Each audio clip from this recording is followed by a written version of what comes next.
നമസ്തേ പ്രിയമുള്ള പ്രേക്ഷകരെ, നാം ഇവിടെ ചർച്ച ചെയ്യുന്നത് ഗൗരവമുള്ള വിഷയം തന്നെയാണ്. നവഗ്രഹങ്ങളിൽ അങ്ങേയറ്റം ശക്തനായ ആദിത്യൻ, ആത്മപ്രഭാവകാരകനായ പിതൃകാരകനായ ഒരു വ്യക്തിയുടെ സർവതോമുഖമായ വ്യക്തിപ്രഭാവത്തെ സ്വാധീനിക്കുന്ന ഗ്രഹം സൂര്യൻ നീചസ്ഥനായി വരികയാണ്. എവിടെയാണ് സൂര്യൻ്റെ നീച ക്ഷേത്രം എന്നെൻ്റെ പ്രിയപ്പെട്ട പ്രേക്ഷകർ അറിയുന്നു? സൂര്യൻ്റെ ഉച്ചക്ഷേത്രം മേടമാകുന്നു. മേടം 10 അത്യുച്ചമാകുന്നു, 10-ാം ഉദയം. സൂര്യൻ്റെ നീചക്ഷേത്രം തുലാമാകുന്നു. തുലാം 10 അതിനീചമാകുന്നു. നമ്മുടെ നാട്ടിൽ തുലാപ്പത്തിന് പിതൃക്കൾക്ക് സന്തോഷിപ്പിക്കുന്ന വലിയ സംഭവം തന്നെയുണ്ട്.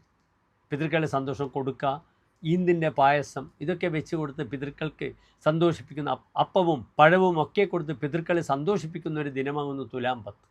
ഇതാ ഏതാനും ദിവസങ്ങൾക്കുള്ളിൽ 2025 ഒക്ടോബർ 17-ാം തീയതി, അതായത് 1201 കന്നിമാസം 31-ാം തീയതി വെള്ളിയാഴ്ച ഉച്ചയ്ക്ക് 2 മണിയോടുകൂടി തുലാം രാശിയിലേക്ക് പ്രവേശിക്കുകയാണ്. തൻ്റെ നീചരാശിയിലേക്ക് പ്രവേശിക്കുകയാണ്.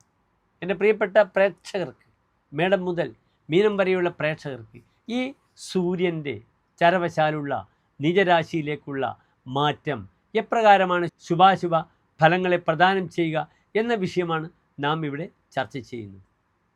ഞാൻ ആദ്യം പറഞ്ഞു, സൂര്യൻ ആത്മപ്രഭാവമാണ്, വ്യക്തിത്വമാണ്, ഒരാളുടെ പേഴ്സണാലിറ്റിയുടെ പൂർണ്ണതയാണ്, തൻ്റെ പിതാവാണ്.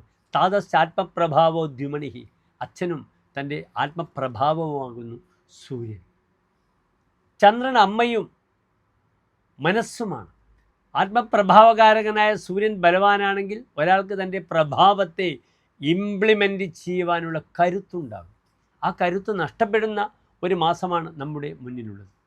വളരെ സൂക്ഷ്മമായി നമുക്ക് ചിന്തിക്കണം.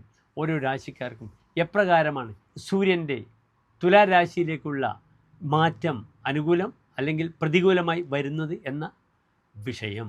എല്ലാ പ്രിയപ്പെട്ട പ്രേക്ഷകർക്കും ഡോക്ടർ മാരാർജി എന്ന നമ്മുടെ യൂട്യൂബ് ചാനലിലേക്ക് സ്വാഗതം.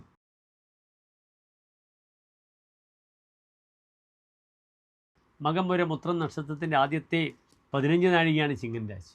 ഇവിടെ ചിങ്ങൻ രാശിക്കാർക്ക് സൂര്യൻ ആരാണ്? ചിങ്ങൻ രാശിയുടെ അധിപനാണ്, ലഗ്നാധിപനാണ്. ലഗ്നാധിപനാണ് നീചസ്ഥനായി നിൽക്കുന്നത്. ലഗ്നാധിപൻ നീചസ്ഥനായി നിൽക്കുമ്പോൾ ദുസ്തേ ലഗ്നവധോ നിരോധനമുവേദി അജ്ഞാതവാസം ഭയം, ദേശം വിട്ടു പോകുന്ന അവസ്ഥ വരും. നിരോധനം, തൻ്റെ കാര്യങ്ങൾക്ക് അങ്ങേറ്റം തടസ്സമുണ്ടാകും.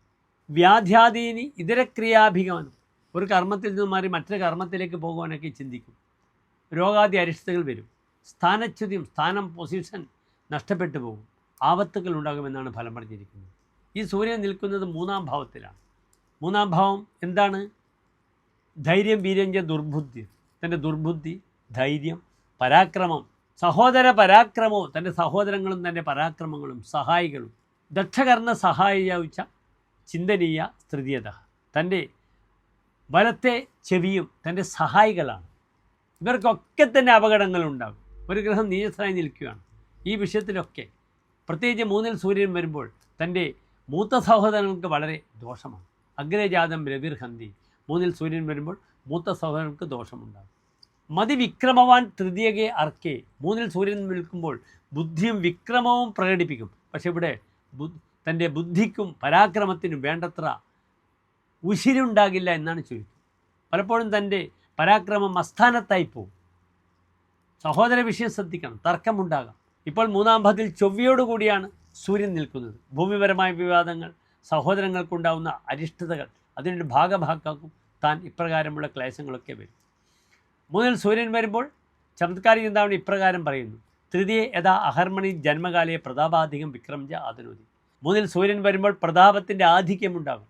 അത് ഞാൻ പറഞ്ഞു, ഗ്രഹം വളരെ ദുർബലമാണ്, അധികം പ്രതാപം കാണിക്കാൻ കഴിയുകയില്ല എന്ന് മനസ്സിലാക്കുക. തഥാ സോദരേഹി തപ്യത, സഹോദരാൽ തനിക്ക് അങ്ങേറ്റം ദുഃഖം വരും. തീർത്ഥചാരി, ഇവിടെ തീർത്ഥ സ്ഥലങ്ങൾ സന്ദർശിക്കുവാനുള്ള ഒരു വലിയ അവസരം. വടക്കൻ മലബാറുകാർക്ക് അങ്ങേയറ്റം സന്ദർശിക്കുവാനുള്ള വളരെ പ്രഗത്ഭമായ അമ്പലങ്ങളാണ് തളിപ്പറമ്പ് രാജരാജേശ്വര ക്ഷേത്രം. അപ്രകാരം തന്നെ കാഞ്ഞിരങ്ങാട് വൈദ്യനാഥ സ്വാമി ക്ഷേത്രം, വടക്കുനാഥ സ്വാമി ക്ഷേത്രമുണ്ട്. ഇങ്ങനെ ധാരാളം ക്ഷേത്രങ്ങളുണ്ട്. ശിവക്ഷേത്രങ്ങളിൽ ദർശനം ചെയ്യുക, അവിടെ വഴിപാടുകൾ ചെയ്യുക, ഓം നമഃ ശിവായ എന്ന പഞ്ചാക്ഷരി മന്ത്രം ജപിക്കുക. അപ്രകാരം തന്നെ ശിവക്ഷേത്രത്തിലേക്ക് കൂവളമാല, ജലധാര, മൃത്യുഞ്ജയ ഹോമം വഴിപാടായി സമർപ്പിക്കുന്നത് വളരെ ഗുണമാണ്. പിതൃക്കളുടെ കർമ്മങ്ങൾ ചെയ്യണം. കാരണം 9-ാം ഭാവത്തിലേക്കാണ് സൂര്യൻ നോക്കുന്നത്. പിതൃക്കൾക്ക് ദോഷ സമയമാണ്. അച്ഛൻ്റെ ആരോഗ്യം വളരെ ശ്രദ്ധിക്കണം. അപ്രകാരം തന്നെ പിതൃകർമ്മം തുലാമാസത്തിൽ ഈ കറുത്ത വാവിനി ചെയ്യുന്നത് വളരെയധികം പിതൃക്കളുടെ അനുഗ്രഹം പ്രദാനം ചെയ്യുവാൻ, അനുഗ്രഹം വാങ്ങിക്കുവാൻ വളരെയധികം സഹായകരമാണ്. ശ്രമിക്കുക, ശ്രദ്ധിക്കണം. കൈകൾക്ക് പരിക്ക് വരാതെ ഇരിക്കുക. പെട്ടെന്ന് കൈകൾക്കും അസ്ഥിസംബന്ധമായ ബുദ്ധിമുട്ടുകൾ, അപ്രകാരം പാദങ്ങൾക്കും എല്ലൊടിയുക, അസ്ഥിസംബന്ധമായ ബുദ്ധിമുട്ടുകളൊക്കെ വരുന്ന മാസമാണ്. വഴിപാടുകളൊക്കെ മറക്കാതെ ചെയ്യുക. നന്ദി, നമസ്കാരം.